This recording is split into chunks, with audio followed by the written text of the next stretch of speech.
A lot of organizations put off a Microsoft 365 assessment because the environment seems stable enough.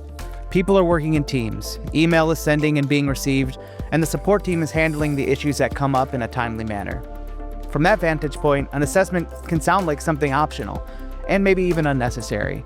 It might feel like a nice to have. Maybe it feels like something that the internal team can just figure out on their own over time. Maybe it feels like a project that should wait until there's a clearer problem to solve. That is exactly why this conversation matters.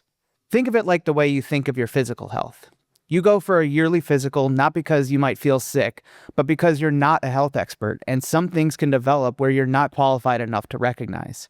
A good Microsoft 365 assessment is about showing you, in a structured way, how the environment is actually operating today, where risk or inefficiency is building, and what deserves attention first.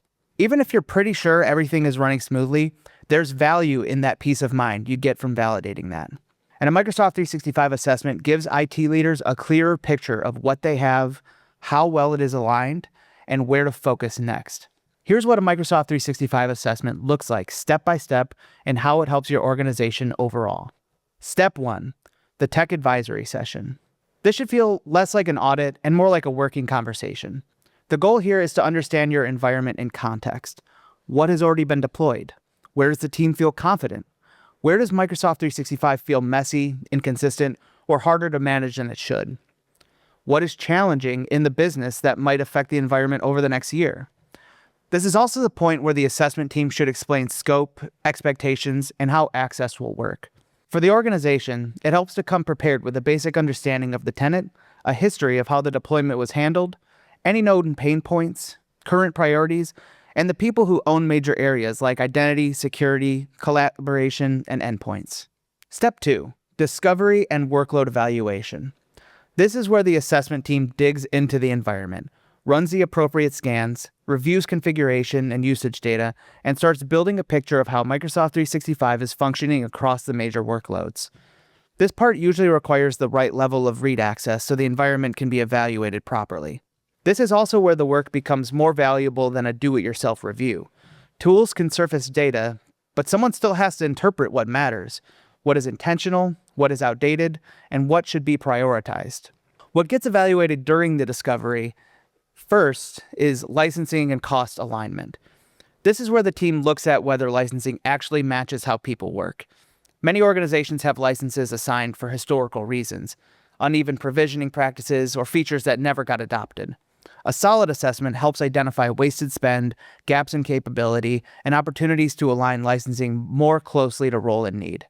Next is identity and access. This is where the assessment looks at the foundation of the environment: Microsoft Entra ID, administrative practices, MFA posture, conditional access approach, and how well identity controls match the risk profile of the organization. Next is security and threat protection. Now, the point here is not to create a list of alarming findings. The point is to understand where controls are inconsistent, where protection is incomplete, and which exposures deserve attention first based on the way the organization actually works. Next is collaboration across Teams, SharePoint, and OneDrive. This area often reveals friction that people have learned to live with.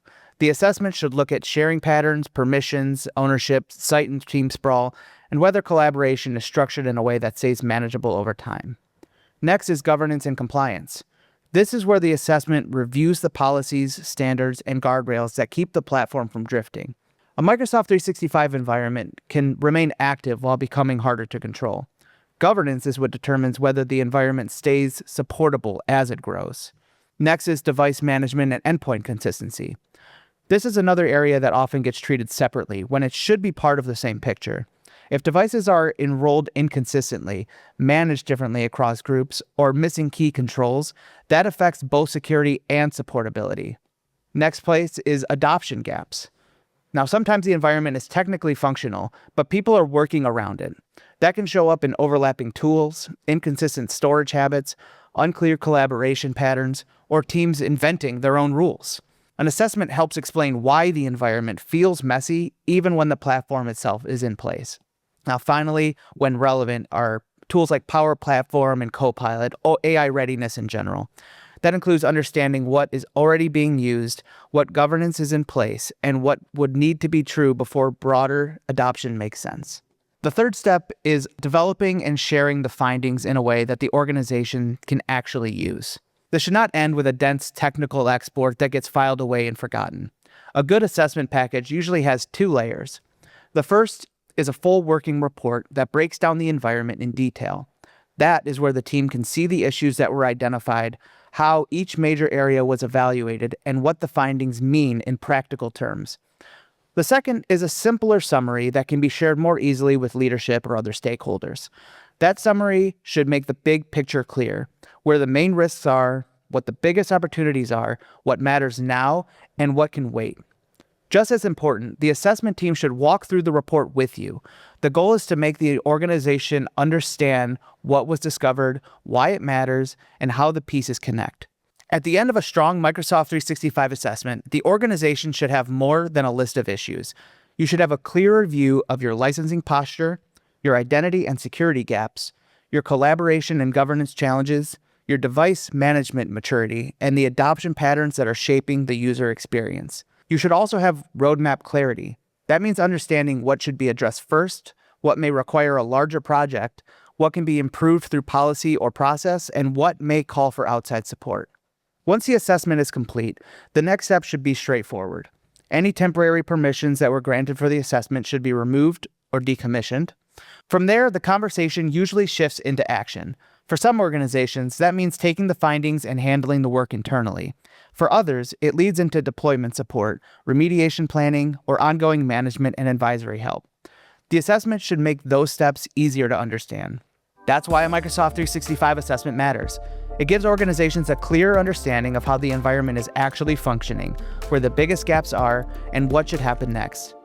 If your team has been relying on assumptions, piecemeal fixes, or a general sense that Microsoft 365 is probably in decent shape, an assessment is one of the fastest ways to replace that uncertainty with a real plan. If you want to learn more about Apex Digital's Microsoft 365 assessment approach, visit apexdigital.com/assessments. Thank you.